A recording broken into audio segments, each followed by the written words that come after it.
đầu khen tay chân mình ngã bỏ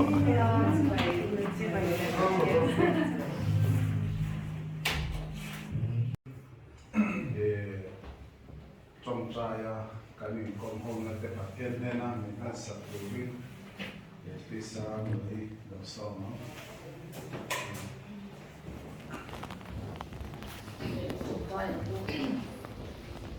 Oleh Pak Kementerian Lingkungan pun cetak mai foundation for Drug-Free Mizoram tele Liana MLA zaun tak senior tele pun cara membuat saya sekarang long bukan sila saya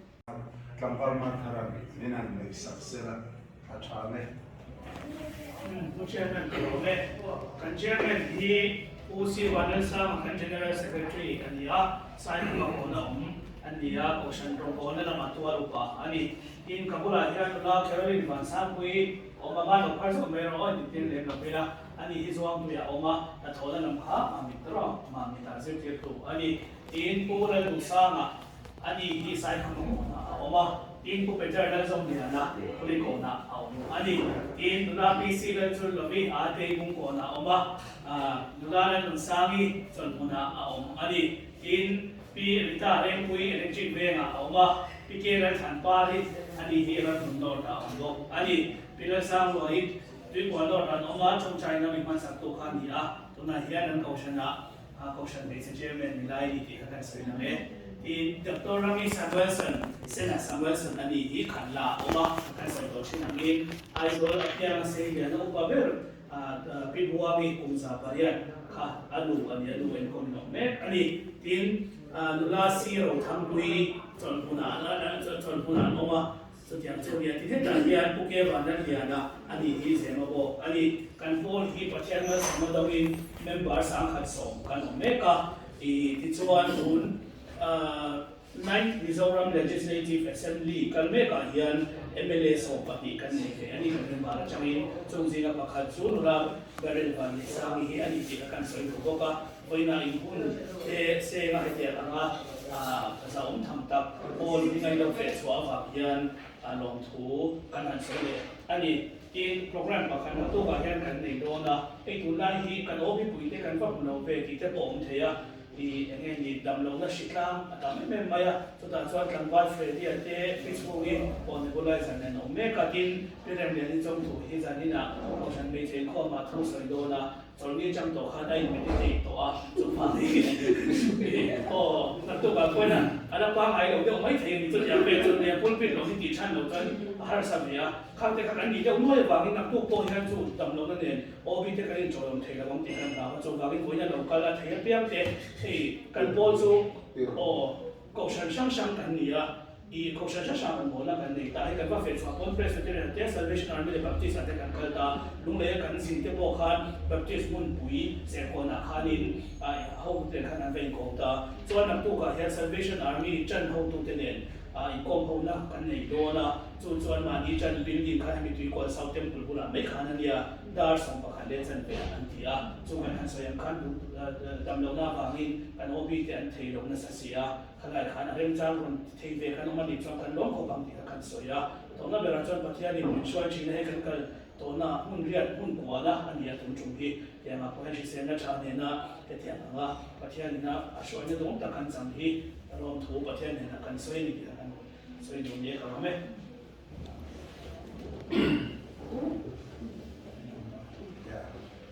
in lam lo na har salaten tla boka helai aveng nei tu pa min lo welcome to the Lamar Francis ala alo sin dek maya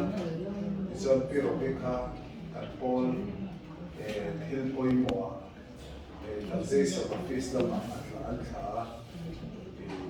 kami family society hill boy mo ka so ba zon tuangin obi te kan lang thei lo ma se member te kan nam tha alo khomai ole tuna chuan program an kan kal mon mega hei dor kai ten ne sum do ten ne chuwang chuan kun kan la rei lo pura nai la tuna chong kan pol kal kung le kal to tan te khang tam pui kha nola tararin ron chia chuana an nei sera ela ron chia chuana nei sera ane chẳng may thì cái này tôi không mà sao thế thì chưa phải cái lẩu xếp trước với nó order trước đây mà sao thế dulu kalau siapa iya nggak halo em Honorable MLA Government of Mizoram Subject Foundation for Drug-Free Mizoram in Drug-Free Terangkan lah rem. Foundation for Drug-Free Mizoram Chuan Bai Kan Bu Che Foundation for Drug-Free Mizoram ni Sa Ki So Pawai Really Khat Khan Dor Puya Ki Thana Irani Hania Rilo Do Na Ki Pe of Sham of Oma Demand Reduction Kan Kal Wi Mizoram Wa Ni Ha Shi Mizoram Nai Ya Rilo Sia Shi Ti Ma De Ma Hin Ri Song Yan Kausan Sunday School Education Kausan Sunday School They Ro Li Ko Ma Hin Song Hai Paru Ba Kun Kan Lo Ma Toa Som Na Ka Lo Da Na Zirin College Day Institution Te Bo To Chin Ania Rice Education Rice Min Jo Cha Halo jam.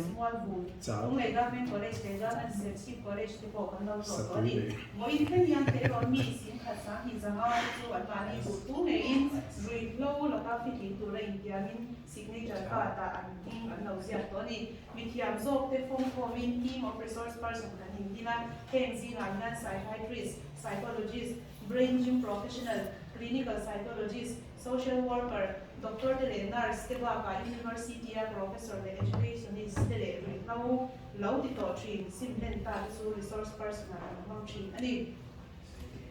Voi khát thu soi tu ra kan som hian lo ma na chen sa ti kan ni chi ni I mun kan man na pui tham te wa chuan kan men par si ma sai ya na te sai tu ra kan chuan changin lo ma na chen sa thum kan ni ni chi ni he pon ya ka hian na som na kan dong na sa le ya rin na a bu chan ne kal chin kan ni angin budget tu mai ta sia na kal ni lo ma ni la voi khat ma wal point kan lo la ni pol sum le pai mon thu wa ni po ya kan te no ka lam tam thei ang bela kal tu ni ya Paul Sumlut le chua hi kan hwa chen tu ba report fel ta ka member zong som te mo ne ta lan ren ani tun di huna hian member hi alung in bi sang khat so kan nei be ka thalai lam le nu le pa in pon moi tok kan in pon moi tok le ni 9 Mizoram Legislative Assembly kan ne ka hian kan member zinga mi so pa ni la yan te pe ni ni kan member ya tanga membership fee le donation kan don ti chu hi Paul in tu na le kan zen tu na ta na ki pui be ni li chunga kan fe chwa lo bol na kan fil le tin zirna ina ri lo that lo zia in zin tim na lo kan pui to hi an tem le ti kan chwa ka he yan te ro te zinga ri lo ven ha tho a tu zia pui tu le mi ti phur tu tak po nia tho tu ma ba ka ko le kan sia a tu na kan then china hian kan rom le lain kan rong bol na be tham le in kan sia malak tur atam le in kan mu ani hun kan han dan ta ku ya chuan thakata zir na in le option be role in rom hi thakata voi khan be be thakata voi khan be be kan to nge thina heng ba ka hian ai zo ko na fe chwa hi kum khata tu ni tan nei kan tum sham thi ai zo ku chunga hun manga kan fe chwa tu hian member ten ve ba na mani se so in pur in tumin kan thok chwak sang sang thina hun kan ka man hian pol member mi so ma tang so thong in kan ni fe chwak si ang kan ni ai zo ko na kan fe chwak ma ai zo ni ti tui nei man le then na te hi pol sum ma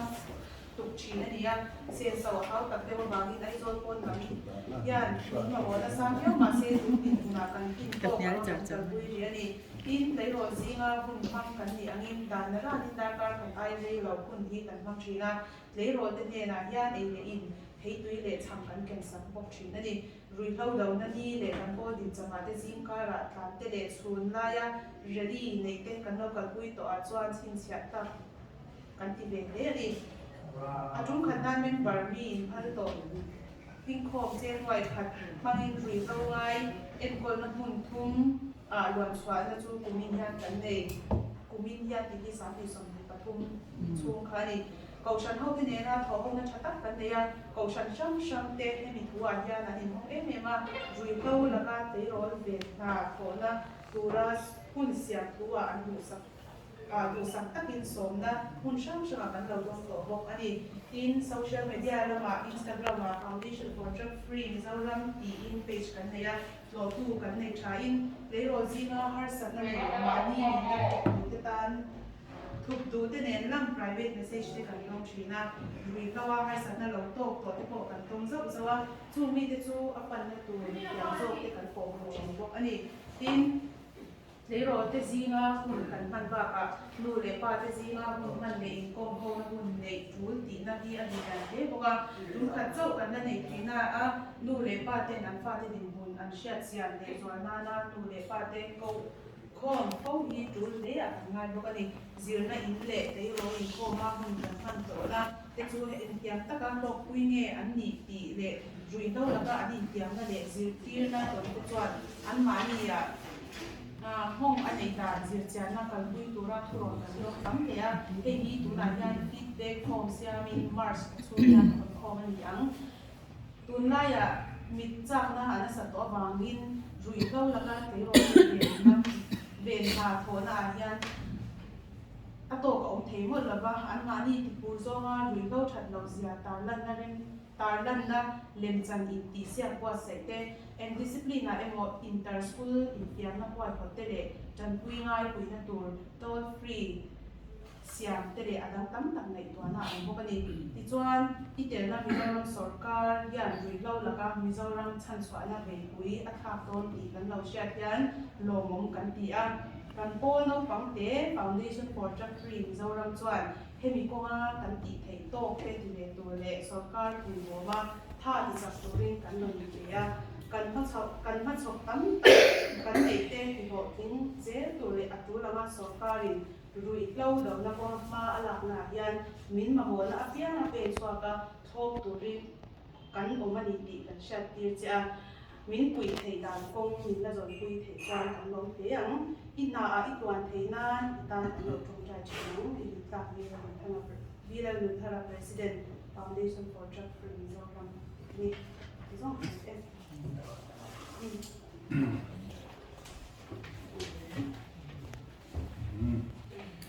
le tu na chuan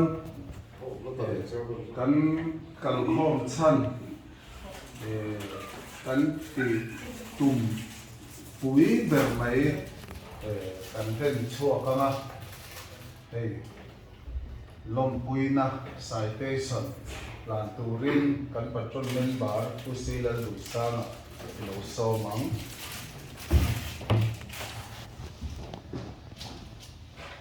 hey kanin nan mai nan thiar chuo patanga chung bera lawmpuina an tia la kan da Baryl Vanneihsangi live member 9th Mizoram Legislative Assembly Aizol South Tea Liana Tanga Thanti ini hi kan lawmpuita sit a check Mizoram tana itepe na tura di na le hoi sen na ne lalpan ma hoi zero ro se hey Foundation founder president vi nangdum tharan ming asaina secretary Vanneihsangi in ming asain boka Foundation for Drug-Free Mizoram Namni samdi pali tin he certificate thusiap mo ta ki kanimele ki Vanneihsangi kan plan nga koi ta ken ama loading sila tien kana in plan nga khala de tan po na ren tu ba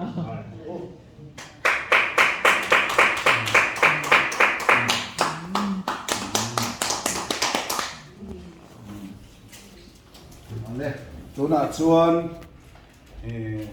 kan kholian te han pi hloi la kan chan pui ber tura kelelen adu du han soi sela mathi ta pon nei phe he kan mala na tur ko ma hian tin kha chan chin kan lo kan ha chial chhuat ta ka khan min han advice le engamo du ta pon nei phe a chul chuanin kan lo kan to da na follow engmo mani pon min hau hre lo sela ke a tha nge lei so mang a hun na du chen mang ke se le German kan ole na sai tu pa choi ngai ka sia hi na ngai kan oma azla lo ko maya White House committee hi ma ni sarian chwa thina ka khat ani chon meeting tur shat ri har kho mai kan thegil pala mi lo pon chan chuwa en ba kala enge mo cabinet meeting dele an tu na han la ngai chi dan lam pe til li mai ka ria tu lo ni le sia online ko maya en poni sila min shia thiam na le min indo theina min lo ka na lo thu kan soya chuan he hun kan puat sei hi kan han nei the hi ka lom le a chan chu a shan ba in bu ni don sila a hare le maya voina local khom te po a shan in ani ko ala kan mu ke o mai dia kam khwal dia don mu kan dia sang la te computer te kan mu ai ma sang ti te kan mu a e la yan ya ma ai ka lo tum le be se ai katlang lian do ning ka sia chuwang chuan ri ro om te po filter lu tuk lovin om mangam te e kan soi ngam na tur te in ning ka sia e thu e mo khom no to te soi pal ko in ning sia thiam na kan di la chuan kan sarkar ina atun bia hian ke ma ko hian mi ma in he drug free chung sa gi kalong ngai to ve china e ka tia politics atel ma po khan tobacco Mizoram chapter kan di my national tobacco control society kan di te au te an advocate an ambassador te min lo hang ve ren rom china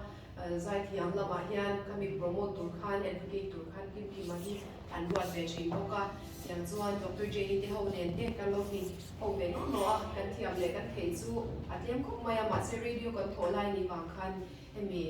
zai kan puan kara te khanin ritlo laka film tru zia te ka kan thea to khan a free advertisement wang chung zia khan kan buang ve lo china te yan ni pol nom der ve ne china ma ro chu una kala kan ram shoi tu te poni thaka e peri hawan ti te poti rem the te lo ni ta lo wa ke ni poti yan ai no mani to chong si lo bin in ban chong si lo bin kan o ve mai maya tu na pathian len pui te zara platform thazok te kan nei ve le bok si awang yan intim ne kan ti le o ti kan o mai to ran lai ni ya Minister voi khatsuka soipui to pirin pui hi inleng to em vision lawa achuan katsoya mani khanin scheme central attain lo kala ya mida la kan chwak le to zong se ma se forensic lama hian a poisa ka ron kal tak maya atia kan lo wi ve em mai ni drug free thil ni si forensic department lama kal te kha tin tak lo generalize do demo kan dia ni se a scheme dang te po ongolom kan ti ta zela emi NMAB and the Body Central Scheme mania in why the Bohian he foundation hian ina lo claim ve thei chin a vel thei chin kan ne te kha e kan zira kan initiative ze langa chen chu thil hi ti tak khi a tha a til mani zona ti tak mi te e lo ni ve pe chuanin a mi ngoya pola tel rima te mo pol zaum tak din rima kha tok zo lo den te sia kan ram zin te mi pui ten te a hian en wangi ne heti tak maya ri lo wai pui ngai Christian ma hian bo the ani lo te hi kan contribution ni la tam tok lo ni ti te pol ro oma amara chu thil thalo hi chu kho vel ani boka anwar ma ma in ti mo te lo ola tin pe ma pe chon ha mi drug free ka tia drugs kan ti chin bak abul chat na nia ka ngai zuk le mo ma hian heng ti hi angin hei khoi tel ka shi chia lawa heng te po hi aboi mai ma hi tobacco kan han tia a shikharan han tia khata chang khan aron in engtin tak hian yom ka shilo ke hi pathian sara zuk le mo ma pian tira ta tia in control a timia lo ka ni wang hian azun an han tiang chi te tia hi ka she thiam chia lo na in heng tiang ei the ti chon bir mo han in thei hian lo ni veka beer nin thei chuan heart a lo in thei le vek tiang khan a lo in ku kai chho to maya chu ba chuan a drug card remote ba concentrate lawa a huam tel thei chin tobacco huam tel thei china i ma in lo la to mai thia a tha ka tia in la lo win khalai te po kha wang te po hi a thei china kan ko la a rem ti china hi chuan ti zau thei ni se ka du ko maya tin assam rifle lama khanin kan ti homa 39 hian kan ti hom kha la mo la khan drug free awareness kan me kha o khang te khania ti assam rifle si hian ni bina po bsf pa kan lenga til pa kan so assam rifle si hian fan sian na mm maya i mizo mi pui te hian ni va man chwa sak na chang kan sure men public ta ni ta a ba ro chu ta kuin an mani a chuanin rules and regulation te chu an nei ve thawa chumi ti lawa chu kan bia la te po toilet sabla te tv le na te school time kan dil thina ni kha kha upper po sa kha athat po chuan mi te po an pe ve thina public mizo mi pui te kha mi pe thina helam te po hi abeng van fat te po a trai ka ringa ni ti sami so masare trawa hetia host in hong chowa ti kan nia politics kan lu po hian kan la involve thong na in luang chuan ka tingam bak to lawa party zone til kan te ka law wangin tilai chana po lang zonga dor te po kha kan war te tura ngai la kham te po kha te china kanin ko puin kanin joy on che tura te ngai la afans kha kan han soi big na chana po sum le pai pa siam lam bang ni lo wing thil ti don tan tak chuan fans ka ngai che sia khalai kan nei ti dan tur ending central proposal kan lo ti don ani po in cùng tiền đầu ngay mấy thầy thà cùng chân về cả cô ngay mấy thầy tin assure cần sự lo cái này cả vin lo bằng về thế thì tiếng này hoàng khan để hết lại secondary khan alternative plans đâu này sẽ là kha try cái gì tin su lo cô hey về cái này quan hệ với sự oma anh đi research làm mình kia mà rồi su kan NGO share the chen kan ti chon an hong jong kai to training cái gì funding ni 25 lakhs kan hi 100% is more and pay kan chen tiam nam so NEC am dewa state 100% funding pe thia khan nia kalo zir chiang le khanga uban heavy concept hi atel thei chuanin khulai mena le ya mai te ania I han dor tu ko kan su te en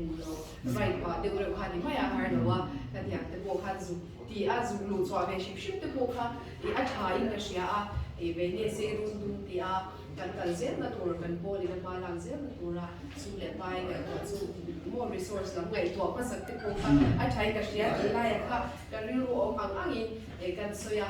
practical takin kan se na to a nya a drawbacks pakhat game experience ni no mi na at soi ta ku ya ni chuani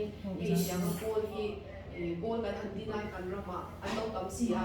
sung sia na emo status sia na emo enge moa ngai ka ve ta te hi anong ve ani ma se chung ang mi na cues na chung accusation na chu adi globani kan ram le nam tan chalai te api tu nan tan na sa takin contribution kan ne ni ti te drug free ni turin kan ram tan na sa takin kan thobani ti akha amani kan ba chan le na ni sila verbal chan ngai lo kan action kan na kina ashin zel tura ngai la chaome tu tiang chuan ke po mi mal ngai to na engangin nge pula changa ti the chin po ka shi chuang lawa rules regulation ka chiang chi lawa lai ka mi mali ngai to na ka lo se ve na sa ni ti kha boina hian mi share tui tu te ni ula ka du tak sen se ta chuan kan rin phang ba hian do tu hi along ka mani along ri la ni ti lai te po hi ve share ta tha MHP lam in kan ni ta tur ka nga ya khang to be ko tu po ven chu wa zor te khapa kan khaphian a to so mo ti mai tu ni a lei ke ni ti thei so mo ti mai tu ni kha kan system hi la ni ria a chen chu mi phani che lo cha po omin ka shia mi e zo na ti chia ti wang chunga han tel ni ta te lo be bok den kha ti zong de ni wang khan boina hian sarkar ni na chang ko tatin ma kan na ti angai tak sen se dani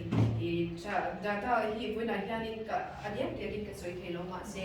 rui thei thila nun na kan chan na sa zia ti hi kan pha kam to ka kan lo nba kan ngai to thia phak ba ki alo ni ani ti te kan mo atin thina thenglo point an mani handicap pa han sian ani amo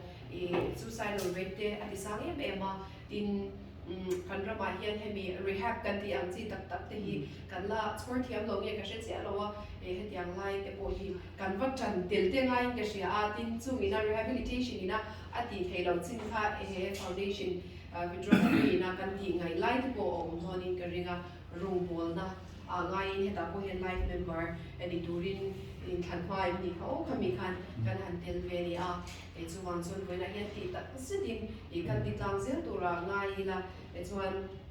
ma ro chu kan ti thei to hi kan she chia lawa thun ma kan ni ngai long kan ron ni chawa ni a chuwang chuan na cha kan she lawa po min fin chu kha ka be sei do na engi chu nang ma ni chi na changa in ti ve ngai ni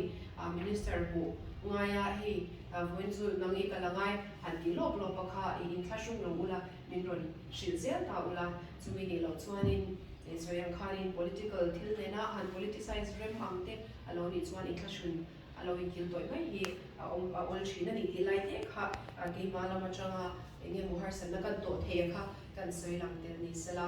chuan nu za pa za tak voina ka mu chewa he foundation ka shiat le ka lo ra shiat ai he ma 30 chu ka thian ba ni MRM lama kan ti hawa thil chang changa kan ti hawa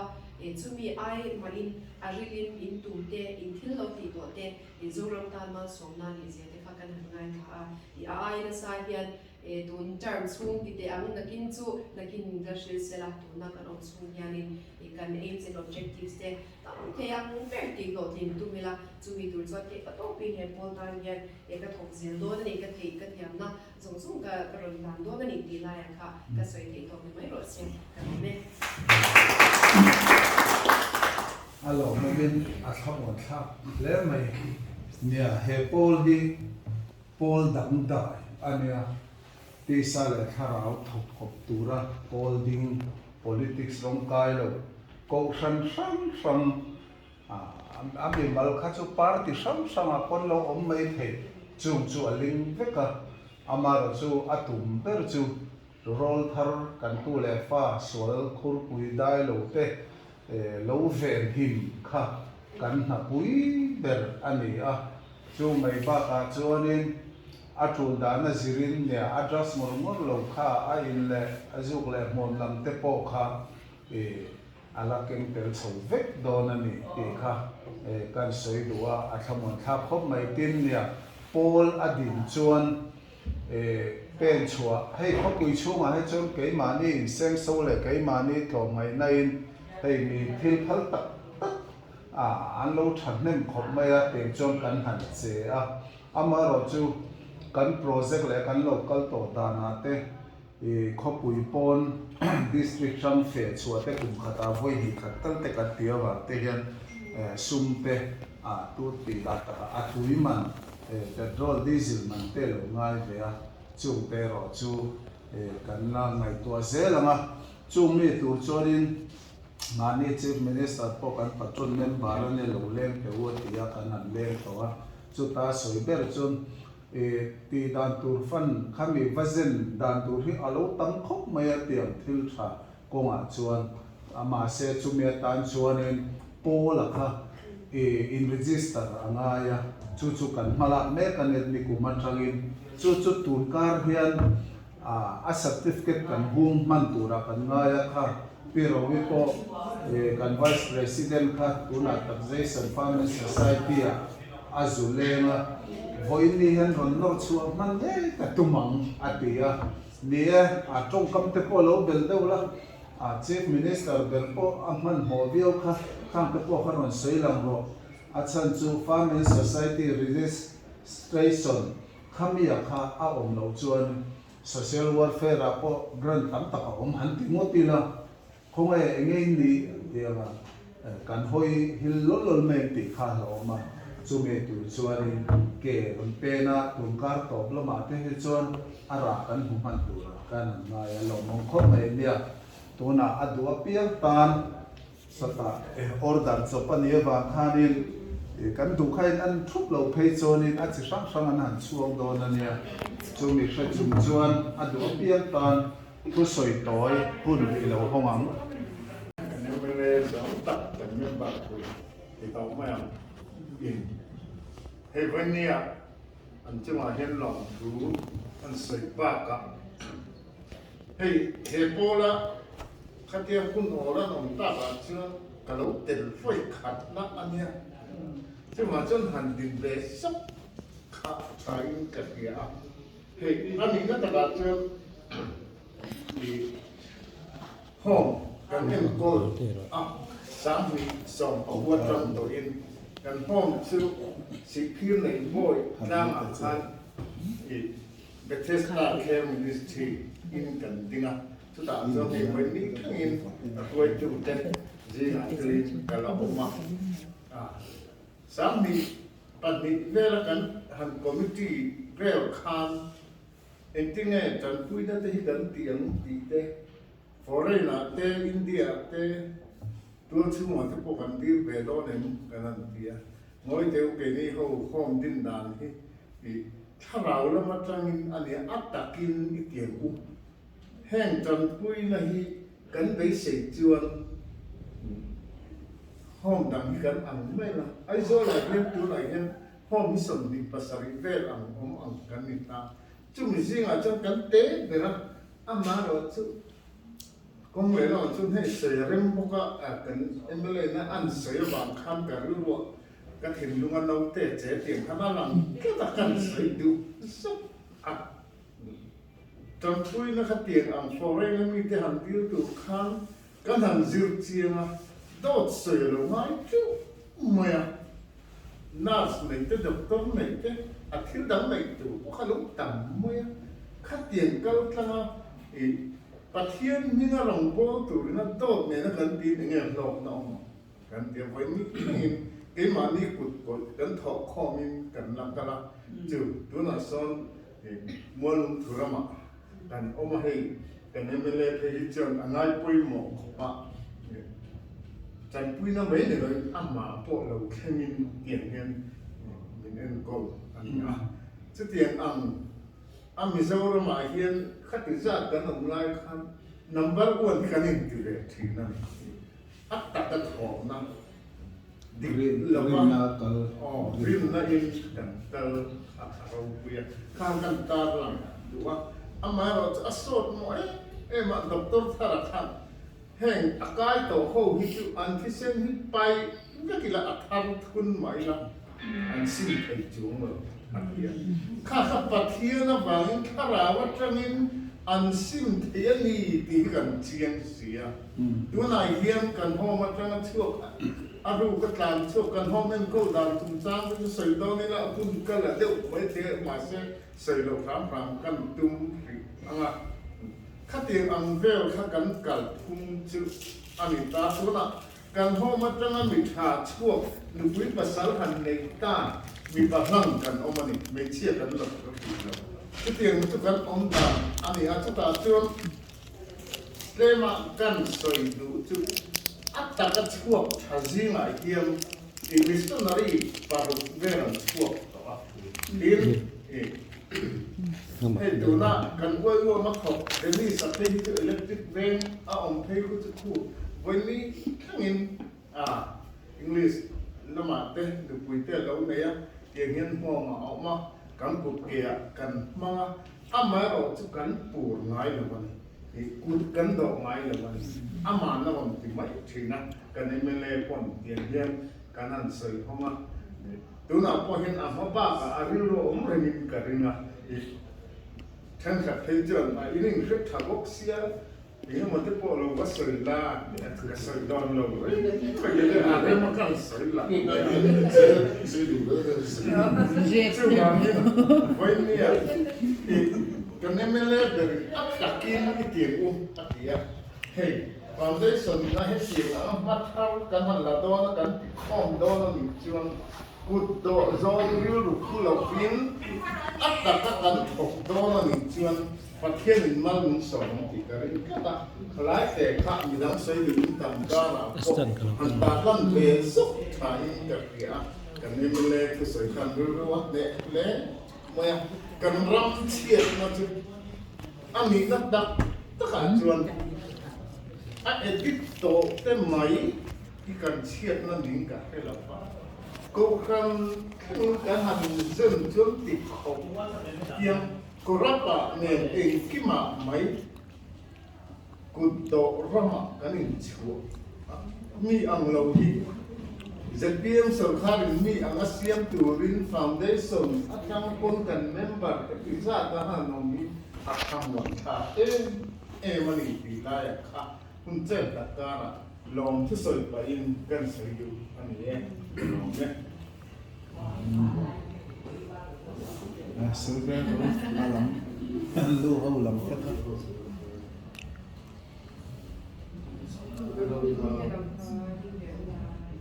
ate kerja